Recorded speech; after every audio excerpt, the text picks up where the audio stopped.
പിതാവിൻ്റെയും പുത്രൻ്റെയും പരിശുദ്ധാത്മാവിൻ്റെയും നാമത്തിൽ ആമേൻ.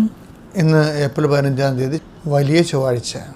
അമ്മേ പരിശുദ്ധമ്മേ, അമ്മേ പരിശുദ്ധമ്മേ, ദൈവമാതാവേ, ദൈവമാതാവേ, കൃപാസനത്തിലൂടെ ഞങ്ങൾക്കും ഞങ്ങളുടെ ദേശത്തിനും അമ്മ മധ്യസ്ഥം തേടി തന്ന എല്ലാ അനുഗ്രഹങ്ങൾക്കും കൃപകൾക്കും ഞങ്ങളിപ്പോൾ ഹൃദയം നിറഞ്ഞ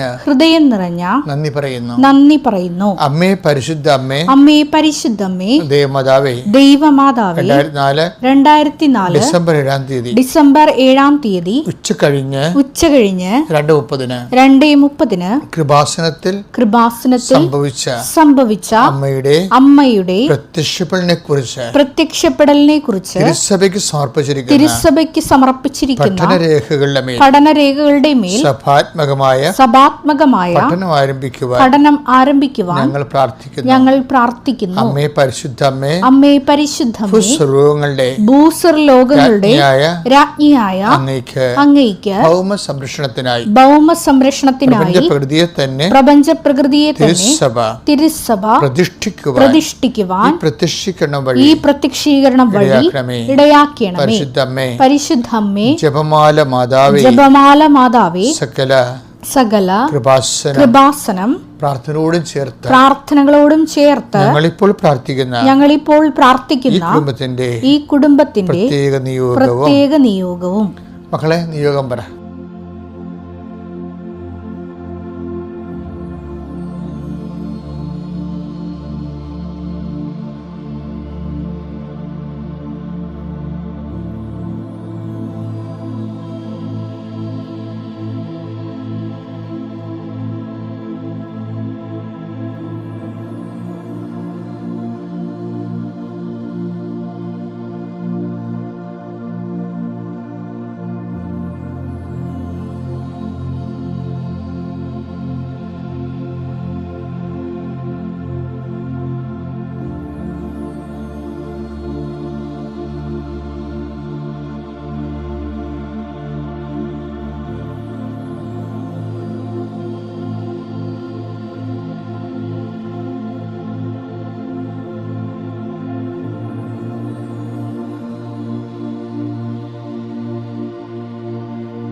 അമ്മയുടെ പ്രത്യക്ഷീകരണത്തിന്റെ ഈ അനുഗ്രഹവേളയിൽ ഞങ്ങൾക്ക് സാധിച്ചു തരുവാൻ കനിയണമേ. ആമേൻ. വിശ്വാസ പ്രമാണം. സർവശക്തനായ പിതാവും ആകാശത്തിന്റെയും ഭൂമിയുടെയും സൃഷ്ടാവുമായ ദൈവത്തിൽ ഞാൻ വിശ്വസിക്കുന്നു. അവിടുത്തെ ഏകപുത്രനും ഞങ്ങളുടെ കർത്താവുമായ ഈശോമിശിഹായിലും ഞാൻ വിശ്വസിക്കുന്നു. ഈ പുത്രൻ പരിശുദ്ധാത്മാവിനാൽ ഗർഭസ്ഥനായി കന്യകാമറിയത്തിൽ നിന്ന് പിറന്ന് പൊന്തിയോസ് പീലാത്തോസിന്റെ കാലത്ത് പീഡകൾ സഹിച്ച് കുരിശിൽ തറയ്ക്കപ്പെട്ട് മരിച്ച് അടക്കപ്പെട്ട് പാതാളങ്ങളിൽ ഇറങ്ങി മരിച്ചവരുടെ ഇടയിൽ നിന്ന് 3-ാം നാൾ ഉയർത്ത് സ്വർഗത്തിലേക്ക് എഴുന്നള്ളി സർവശക്തിയുള്ള പിതാവായ ദൈവത്തിന്റെ വലതുഭാഗത്തിരിക്കുന്നു. അവിടെ നിന്ന് ജീവിക്കുന്നവരെയും മരിച്ചവരെയും വിധിക്കുവാൻ വരുമെന്നും ഞാൻ വിശ്വസിക്കുന്നു. പരിശുദ്ധാത്മാവിലും ഞാൻ വിശ്വസിക്കുന്നു.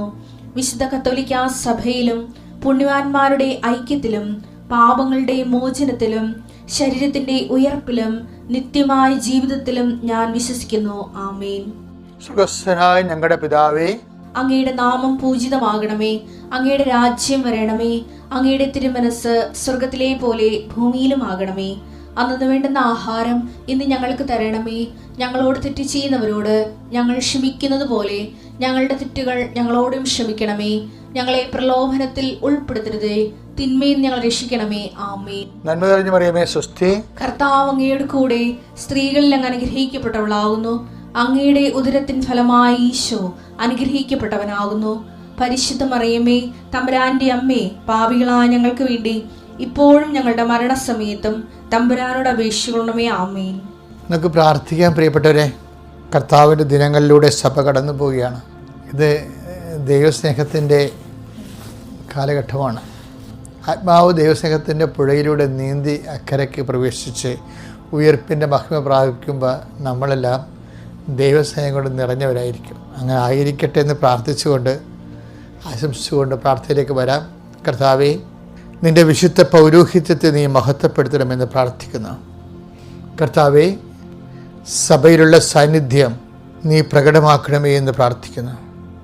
39 വർഷം ഞാൻ അർപ്പിച്ച കുർബാനയുടെ യോഗ്യതയാൽ കൃപാസ്ഥാനത്താറെ ജീവനോടെ പ്രത്യക്ഷപ്പെട്ട പരിശുദ്ധ അമ്മയുടെ പ്രത്യക്ഷീകരണത്തിൻ്റെ സ്ഥിരീകരണത്തിൻ്റെ അടയാളം ലഭിക്കാൻ അത്താരെ നടക്കുന്ന ആയിരക്കണക്കിന് ഉടമ്പടി ആരാധനയുടെ ശക്തിയാൽ നിൻ്റെ ഉന്നതമായ നാമത്തിൽ ദൈവകരുണ വർഷിക്കട്ടെ എന്ന് പ്രാർത്ഥിക്കുന്നു.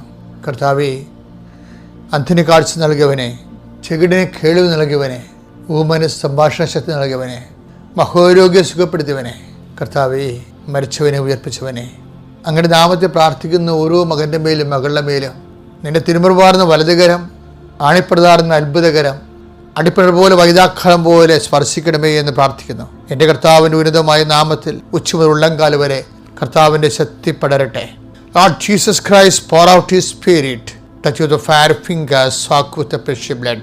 കർത്താവ്, അങ്ങയുടെ മക്കൾ ഈ അതിപ്രഭാതത്തിൽ എഴുന്നേറ്റ് നിന്നുകൊണ്ട് അതീവ ജാഗ്രതയോടുകൂടിയും സന്തോഷത്തോടെയും കൂടി കർത്താവെ ഇന്നത്തെ ജീവിതത്തെ അങ്ങേക്ക് സമർപ്പിക്കുകയാണ്. അതിമനോഹരമായൊരു നിമിഷമാണ് ഞങ്ങളുടെ എല്ലാ കുടുംബങ്ങളും നടന്നുകൊണ്ടിരിക്കുന്നത്. ആയിരക്കണക്കിന് മനുഷ്യരാണ് കർത്താവ് ഈ പ്രാർത്ഥന അവലംബം വെച്ചിരിക്കുന്നത്. അവിടെ ഇന്നത്തെ യാത്രയെ ഞാൻ ആശീർവദിക്കുന്നു. നിങ്ങളുടെ ഇന്നത്തെ ഉദ്യമങ്ങളെ ഞാൻ ഈശോയുടെ നാമത്തെ ആശീർവദിക്കുന്നു. നിങ്ങളുടെ ചിന്തകൾ, നിങ്ങളുടെ സംസാരങ്ങൾ, നിങ്ങളുടെ വിചാരങ്ങൾ, ഒത്തുകൂട്ടങ്ങൾ, അവിടെ നടക്കുന്ന ചർച്ചകൾ, നിങ്ങൾ പങ്കെടുക്കുന്ന വിഷയത്തിൽ നിങ്ങൾ ആഗ്രഹിക്കുന്ന ദൈവനിശ്ചയപ്രകാരമുള്ള തീരുമാനങ്ങൾ ലഭിക്കുന്ന പരിശുദ്ധമ്മ ദേവമാതാവിന് നിങ്ങളുടെ എല്ലാ സംരംഭങ്ങളെയും ഇടപഴകലുകളെയും കർത്താവിൻ്റെ തിരുസന്നിധിയിൽ മാതാവിൻ്റെ മധ്യസ്ഥ സമർപ്പിക്കുന്നു. അമ്മയാണ് ഞങ്ങളുടെ ഉറപ്പ്. അമ്മയുടെ പ്രത്യക്ഷീകരണത്തിന് സാക്ഷിയാകാൻ വേണ്ടി ഉടമ്പടി എടുത്ത് ദൈവതിരുസന്നിധിയിൽ സുവിശേഷവിധമായ ജീവിതം വ്യാപരിപ്പിക്കുന്ന എല്ലാ മക്കളെയും ഈ നിമിഷം അനുഗ്രഹിക്കണമേ എന്ന് പ്രാർത്ഥിക്കുന്നു. കർത്താവെ, കുഞ്ഞുങ്ങൾ പരീക്ഷയുടെ റിസൾട്ട് പ്രതീക്ഷിക്കുന്നവരുണ്ട്. കർത്താവെ, മനസ്സ് അധികം ധൈര്യമില്ലാത്ത മക്കളുണ്ട്. അവരെ ഓർത്ത് ഞങ്ങൾക്ക് പേടിയും ഉത്കണ്ഠയും ഉണ്ട്. കർത്താവെ, അവർക്ക് മാർക്ക് കുറഞ്ഞു പോയെന്ന് വിചാരിച്ചുകൊണ്ട് എന്തെങ്കിലും പൊടത്തരങ്ങൾ കാട്ടിക്കൂട്ടുന്ന മക്കളെ ഞങ്ങൾ പ്രത്യേകം അങ്ങയുടെ തിരുസന്നിധിയെ സമർപ്പിക്കുന്നു. അവരെ നീ ഏറ്റെടുക്കുകയും അവരെ സന്ധിക്കുകയും അവരെ സംരക്ഷിക്കുകയും ചെയ്യണമേ എന്ന് പ്രാർത്ഥിക്കുന്നു. കർത്താവ്, മക്കളെ ഉണ്ട് കർത്താവെ, അവരുടെ ഭാവി പ്രവർത്തനങ്ങളുണ്ട്. അവരുടെ ഭാവി ജീവിതം കരുപിടിപ്പിക്കുന്ന പുതിയ വഴികളെ ഞങ്ങൾ കാണിച്ചു തരണമേ. അതിനുവേണ്ടിയുള്ള എല്ലാ യാത്രകളെയും ചിന്തകളെയും തീരുമാനങ്ങളെയും യാത്രകളെ നീ ആശീർവദിക്കണമെന്ന് പ്രാർത്ഥിക്കുന്നു. കർത്താവെ, കുഞ്ഞു കട കൊണ്ട് ചെറിയൊരു മോരും വെള്ളമൊക്കെ ഇരുന്നുകൊണ്ട് ഒരു കുടുംബം അരിവെക്കാൻ വേണ്ടി വിഷമിക്കുന്നവരുണ്ട് ഈശോയെ. ചെറിയ മൃഗങ്ങളെ പോലുള്ള കാര്യങ്ങൾ കൊണ്ട് ജീവിക്കുന്നവരുണ്ട് ഈശോയെ. ചെറിയ കുഞ്ഞു വലകൾ കടലിൽ എറിഞ്ഞ് ജീവിക്കുന്നവരുണ്ട് ഈശോയെ. അതുകൊണ്ട് തന്നെ വലിയ വ്യാപാരങ്ങൾ ചെയ്ത് വലിയ കടങ്ങളിൽ അകപ്പെട്ടിരിക്കുന്നവരുണ്ട് ഈശോയെ. എല്ലാ തരത്തിലും help those who have all kind of troubles എന്ന് കർത്താവെ അങ്ങയുടെ പുസ്തകത്തിൽ എഴുതിയിട്ടുണ്ട്.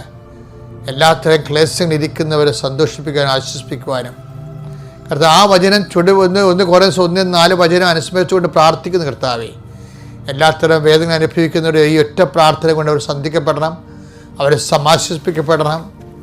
കർത്താവ്, ദുഃഖവാടം തുടങ്ങിയപ്പോൾ ഞങ്ങൾക്കും ദുഃഖമാണല്ലോ എന്ന് ഓർത്തുകൊണ്ട് കർത്താവ് നിരാലംബപ്പെടുന്നവരുണ്ട് ഈശോയെ.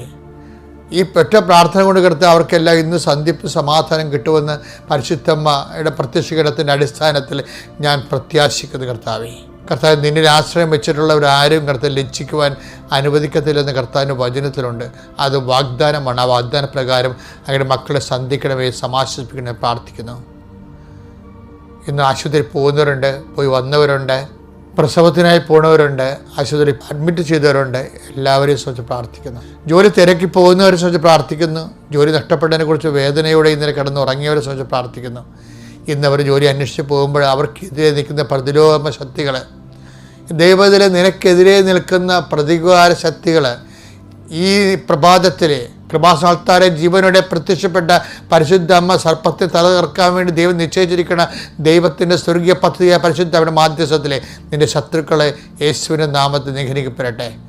നീ പോവുക, നിൻ്റെ വഴി യാത്രയിൽ ഞാൻ നിനക്ക് മുമ്പേ എൻ്റെ ദൂതനയക്കുന്ന അളിച്ച കർത്താവിൻ്റെ ദൂതൻ നിനക്ക് മുമ്പേ സഞ്ചരിക്കട്ടെ, നിനക്ക് വേണ്ടി വാദിക്കട്ടെ, നിനക്ക് വേണ്ടി സംസാരിക്കട്ടെ. നീ തിരികെ വരുമ്പോൾ രാത്രി സന്തോഷത്തെ തിരിച്ചു വന്നുകൊണ്ട് ദൈവത്തിലെ വിലയം പ്രാപിക്കാൻ ഇടയാകട്ടെ, ദൈവത്തിൽ വിശ്രമം പായിക്കാൻ ഇടയാകട്ടെ.